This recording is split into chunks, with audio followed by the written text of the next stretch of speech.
یہ وقع اس کا مادہ ہے، پہلے ماضی وقع سے آیا ہے، اس کا معنی ہوتا ہے اللہ سے ڈرو، وابتغوا الیہ الوسیلہ، اور اللہ کی جانب وسیلہ تلاش کرو۔ وسیلہ کہاں سے ملتا ہے؟ اللہ تبارک و تعالیٰ نے خود بیان فرما دیا کہ اگر تمہیں میرے در تک آنا ہے تو محبوب کے در تک آنا ہوگا،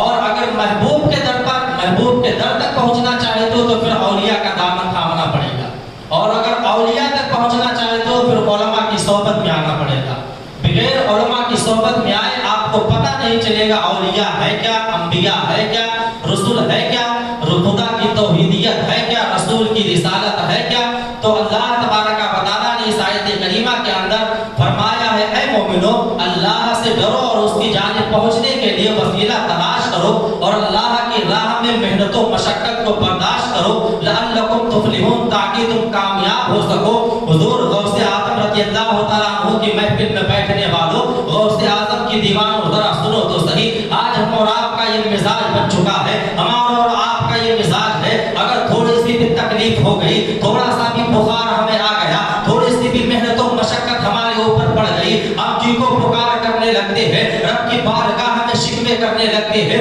مگر آؤ غوث اعظم کی زندگی کو دیکھو، غوث اعظم کی زندگی کا مطالعہ کرو، غوث اعظم کو اسوہ کو پڑھو، غوث اعظم کے اصول کو پڑھو، ان کے ضوابط و قواعد کو پڑھو، تب آپ کو پتہ چلے گا مقام غوثیت پر پہنچنے کے لیے حضور غوث اعظم نے، حضور غوث اعظم سیدنا شیخ عبد القادر جیلانی نے کن محنت و مشقت کو اٹھایا ہے۔ حضور غوث اعظم فرماتے ہیں میں نے علم دین حاصل کرنے کے لیے، رب کی بارگاہ تک پہنچنے کے لیے اتنے محنت و مشقت کو برداشت کیا ہے، اگر ان محنت و مشقت کو پہاڑوں پر ڈال دیا جائے، اگر ان کو زمین پر بسنے والے کسی انسان کے اوپر ڈال دیا جائے، کوئی انسان ریزہ ریزہ ہو جائے گا، انسان ان محنت و مشقت کو برداشت نہیں کر سکتا ہے۔ آج ہمارا عالم یہ بن چکا ہے، ہم غوث اعظم کا لنگر کھانے میں سب سے پہلے ہے، نیاز دلانے میں سب سے پہلے ہے، غوث اعظم کا نام لینے میں سب سے پہلے ہے، لیکن اگر طریقے پر عمل کرنے کی باری آ جائے ہم سب سے پیچھے نظر آتے ہیں۔ غوث اعظم کی زندگی میں صرف لنگر کھانا نہیں ہے، غوث اعظم کی زندگی میں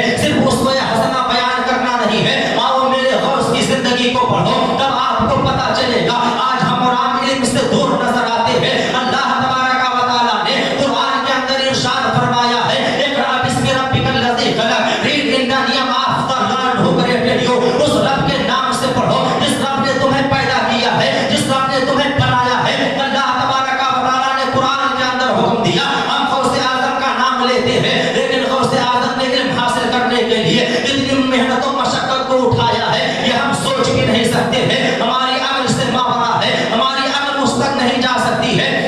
حضور غوث اعظم رضی اللہ تعالیٰ عنہ ارشاد فرماتے ہیں علم دین حاصل کرنے کے ٹائم پہ جب میں علم دین حاصل کر رہا تھا، کبھی تو ایسا وقت گزر جاتا تھا، ایک مہینے دو مہینوں کا وقفہ گزر جاتا تھا، مجھے کہیں کھانے کے لیے چاول کا ایک دانہ بھی نہیں ملتا تھا، میں درخت کے پتیوں سے کھا کر پتیوں کو کھا کر اپنے پیٹ کو بھرا کرتا تھا۔ حضور غوث اعظم کے دیوانوں، آج ہم اپنی تعلیمی حالت کا جائزہ لیں، تعلیمی حالت ہماری اتنی ہی گر چکی ہے۔ آج اگر ہم اپنے علمی معیار کا جائزہ لیں، ہائر ایجوکیشن میں ہمارے نوجوان بچے 1% بھی نہیں ہے۔ آپ یہودی قوم کو دیکھیں، وہ دنیا میں قلیل تعداد میں ہوتے ہوئے ساری دنیا کے اکونومی کو کنٹرول کر رہی ہے، ساری دنیا کو اکونومی پر اس کا قبضہ ہے، دنیا میں نیو آرڈر چلا رہی ہے، وہ قوم یہودی قوم ہے۔ آخر اس کے کامیاب ہونے کی وجہ کیا ہے؟ اللہ تبارک و تعالیٰ نے دنیا کے اندر کامیاب ہونے کے لیے کچھ اصول و ضوابط بنائے ہیں، ان اصول و ضوابط پر کوئی بھی قوم کا،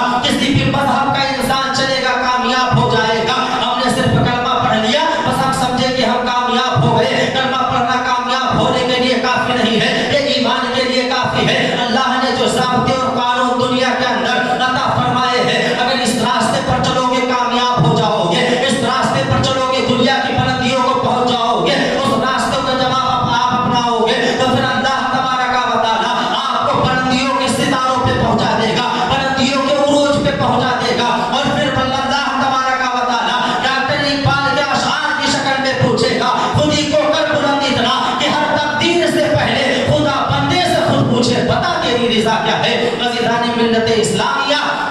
کہنے کا مطلب یہ ہے علم بہتات ہمارے اندر اتنی ہے، علم کی گراوٹ اتنی ہے، علم کی کمی اتنی ہمارے